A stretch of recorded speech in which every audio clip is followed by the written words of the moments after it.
السلام عليكم ورحمة الله وبركاته. ازيكم عاملين ايه؟ يا رب تكونوا بخير. معكم هناء من قناة عالم هناء للخرز، شغل الهاند ميد فيها كل ما يخص الخرز. اللهم بارك، عدينا 140 موديل شنط على القناة، معظمهم ترندي، موديلات جديدة. هتلاقي معظمها حصري. كمان اتميزنا في القناة على شغل الغرز المركبة اللي مش هتلاقيها عند اي حد، بأمر الله هتلاقيها عند طنط هناء. ما تنسيش عندك كورس كامل لتعليم شغل الشنط للمبتدئين موجود عندك على القناة. الكورس ده هتلاقيه في صندوق الوصف، في اي فيديو تدخليه. فين صندوق الوصف يا طنط هناء؟ كلمة المشاهدات، كم مشاهدة اللي تحت الفيديو، وبعدين هتلاقي جنبها كلمة المزيد. دوسي على كلمة المزيد، هتفتح لك صفحة. الصفحة دي هي صندوق الوصف، هتلاقي فيها جميع اللينكات اللي انت محتاجاها. ما تنسيش كمان احنا عندنا كنز اكسسوارات على القناة من بواقي الخرز واللولي اللي انت بتشتغلي بيهم. هتقدري ان انت تعملي احلى اكسسوارات ليكي او تطلعيها كادو على الاوردر بتاعك. شوية فوانيس. طبعا الفوانيس سيزون من السنة للسنة، لكن الحمد لله الشنط موجودة دايما على القناة، وكل اسبوع في موديل جديد بأمر الله. كنت نزلت امبارح فيديو على صفحتنا على الفيس عالم هناء للخرز. الفيديو ده ازاي يا طنط ابتدي مشروعي، وكان فيه سؤال عن التسويق، واتكلمت عن الماركت بليس. الماركت بليس ده يا بنات كتير بقى بعتولي احنا ازاي نتعامل مع الماركت بليس، وازاي ندخل عليه، وازاي ننزل شغلنا عليه. حاضر، من عينيا. هنشوف مع بعض الكلام ده كله دلوقتي، طالما يعني في اقبال على الموضوع ده. قلت كمان بناتي واخواتي الموجودين معايا على القناة برضو يستفادوا من المعلومة لو ما كانوش يعرفوها، لان ولله الحمد بنات كتير اتعاملت على الماركت بليس وجالها شغل من عليه، وشكروني جدا على ان انا قلت لهم الفكرة دي. الفكرة من زمان، انا بقالي 10 سنين بنزل تقريبا، او 8 سنين بنزل تقريبا على الماركت بليس، فهو مش جديد. انا من ايام ما ابتديت ببوجي وطمطم، وكانت حاجة جديدة ولله الحمد كنت انا اللي مصمماه. كان الوش هو اللي معمول باترون على الصفحات، استاذة كانت عاملاه، وانا خدته وركبت عليه جسم وعملت. كنا اول ناس نعمل الفوانيس المجسمة. ابتدينا ببوجي وطمطم، وبعد كده الايموشن وحاجات كتير قوي. يعني يمكن لو دخلتوا على الصفحة عندنا وشفتوا الصور بتاعت الفوانيس القديمة هتلاقوا كل ده موجود ولله الحمد. فاول ما نزلته على الماركت بليس، ما الحمد لله اشتغلنا عليه كويس جدا، وبعد كده اشتغلت عليه ونزلت عليه الصور. فكتير من البنات والاخوات عايزين يعرفوا ازاي يتعاملوا مع الماركت بليس، وفين هو الماركت بليس، ونشتغل عليه ازاي. هوريكم دلوقتي مع بعض. صفحة الفيس العادية بتاعتك افتحيها اهي. صفحة الفيس العادية بتاعتك، حط في النور بتاع الرينج لايت عشان ما يضربش في ايه في الصفحة. تمام اهي، شايفين الصفحة؟ انت افتحي صفحتك عادي. تمام اهو. طيب هندوس على ايه؟ شايفين المربع ده؟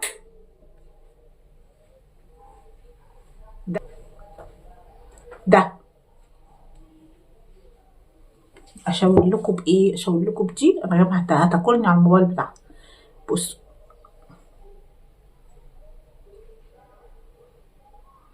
بسم الله. الصفحه اهي، المربع اهو اللي هو جنب بتاع الاشعارات، المربع ده شايفينه ده؟ تمام، دوسي عليه.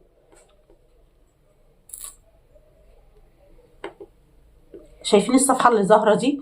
كلها منتجات وكلها ناس منزله حاجات عليها للبيع اهي. شايفين؟ هي دي، هو ده الماركت بليس اللي انا بتكلم عليه. هو ده الماركت بليس اللي انا بتكلم عليه. تمام. طب احنا بقى نعمل عليه ازاي وننزل عليه ازاي المنتج بتاعنا؟ هقولك. سوري، نرجع تاني. اهي الصفحه زي ما احنا واقفين. تمام، هتلاقي شايفين العلامه دي، الراس دي اهي، دي الراس دي هي دي الصفحه بتاعتك. تدوسي عليها هتدخلك على الصفحه الخاصه بيكي عشان تنزلي عليها المنتج بتاعك. يعني طبعا انا مش شايفه قوي، عماله الوش اهي كده، انا دخلت اهو. تمام. طيب هتلاقي مكتوب عندك قوائم معروضات وي وي وي. بالنسبه لك انت طالما لسه هتبتدي تنزلي عليه، هتدوسي على يا ستي، بصي يا ستي، هتدوسي على كلمه قوائم معروضات. قوائم معروضات اهي، شايفه ازاي؟ كلمه قوائم معروضات. تمام. وبعدين في عندك حاجه معموله بالازرق فوق اهي، مكتوب عليها ايه؟ مكتوب انشاء قائمه معروضات. هي دي هتدوسي عليها. تمام. هيظهر لك اللي ظهر تحت ده، عنصر واحد، مركبه، منزل للبيع وللايجار. دوسي على كلمه عنصر، هتدوسي على كلمه عنصر، هيظهر لك كلمه اضافه صوره اللي فوق دي، شايفه؟ هتدوسي عليها وهتنزلي مثلا الصوره اللي انت عايزاها. انت طبعا ممكن تنزلي كذا صوره، يعني يا ريت المنتج اللي انت هتنزليه يكون منتجك وتصوريه من جميع الجوانب. يعني هتصوريه من قدام، من ورا، من الجنب، هتصوريه بالطريقه دي، هتصوريه بالطريقه التانيه. المهم يبقى له كذا صوره والصور تكون بتاعتها واضحه. تمام. هتدوسي مثلا على كذا واحده، كذا صوره اهو. تمام. انت بيبقى عندك حوالي 10 صور تقريبا. المهم هتصوريه باكتر من زاويه وتنزلي المنتج بتاعك بعد كلمه اضافه صوره. تمام. بعد كده في شويه حاجات انت لازم ايه تكتبيها تحت، زي كلمه اسم العنصر. تكتبي مثلا شنطه خرز هاند ميد، اسم الشنطه اللي انت هتنزليها. بعد كده عندك كلمه السعر. طبعا ما تكتبيش السعر الاساسي، اكتبي مثلا 1 او اكتبي 2، والعميله لما تدخلك انت هتتكلمي معاها على السعر. تمام. بعد كده عندك الفئه، هتكتبي ايه مثلا؟ ممكن تكتبي ملابس، ممكن تكتبي، انا عن نفسي بحب اعلانات. كان في بيبقى مكتوب متنوعه، حاليا مش مكتوبه اهي. في حقائب وامتعه، طالما احنا هنشتغل شنط هتكتبي مثلا حقائب وامتعه. كان الاول بيبقى فيه كلمه متنوع، فالعنصر بتاعك كان بينزل في القسم المتنوع. يعني لو حد بيفر كده وبيتفرج وخلاص، الصوره بتاعت الشنطه بتاعتك هتبقى موجوده في النص. انما لو حد داخل مخصوص عشان يشتري شنطه، فهيدوس على كلمه حقائب، كل الصور هتظهر له. تمام. بعد كده مكتوب عندك ايه؟ الوصف، الحاله هتكتبي جديد، كلمة جديد. طبعا احنا مش مستعمل ولا اي حاجة، انت كل ما هتدوسي على حاجة يعني كلمة الحالة هتدوسي عليها هيظهر لك دول. تمام.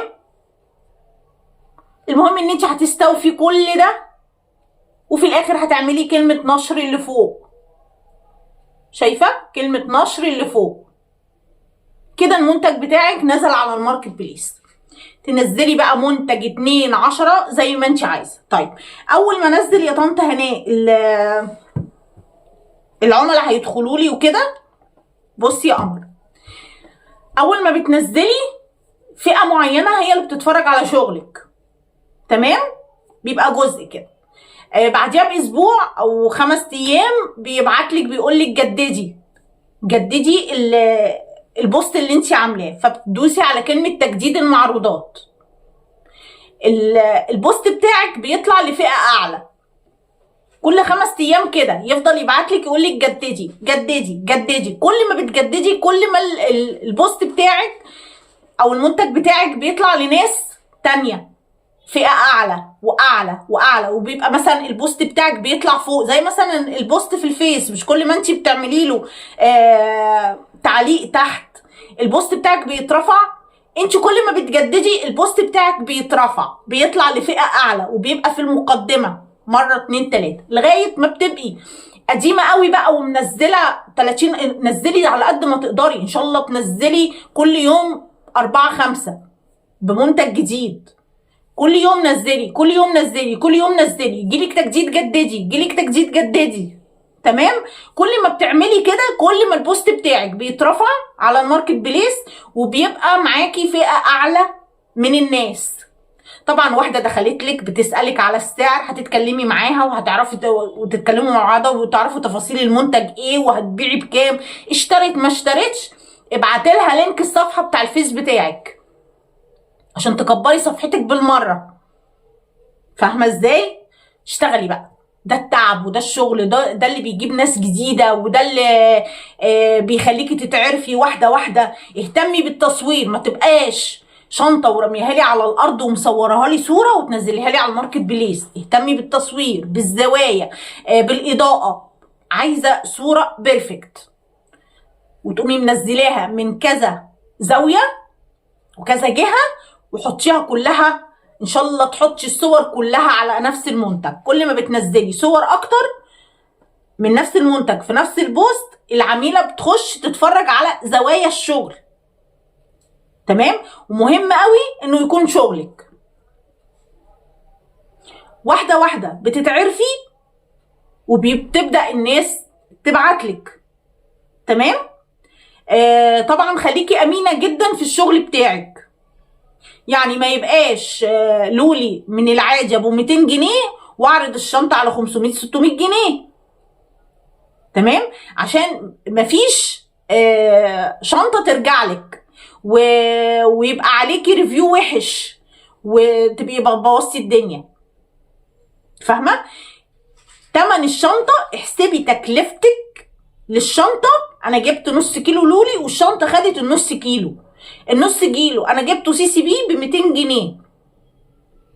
جبت جنشات 2 ب 15 او 20 جنيه.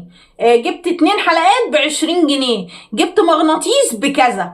خيط هحط 20 جنيه او 25 جنيه خيط. تمام؟ كل ده بتكتبيه. لو سلسله حطاها السلسله بكذا، هتحطي كل الاسعار دي تحت بعضها وتجمعي تكلفتك وتضربي. انا عن نفسي بضرب في 2. في بنات بتضرب في 2.5 و3. لو انت لسه مبتدئه، انا بقالي 10 سنين وبشتغل وليا اسم ومعروفه، ما بضربش في 2.5 و3. تمام؟ ما انا متميزه بشغلي ولله الحمد، معروفه باسمي، ابقى كمان متميزه بالسعر بتاعي. ما اضربش بقى في 2.5 و3 والناس تهرب مني. فاهميني ازاي؟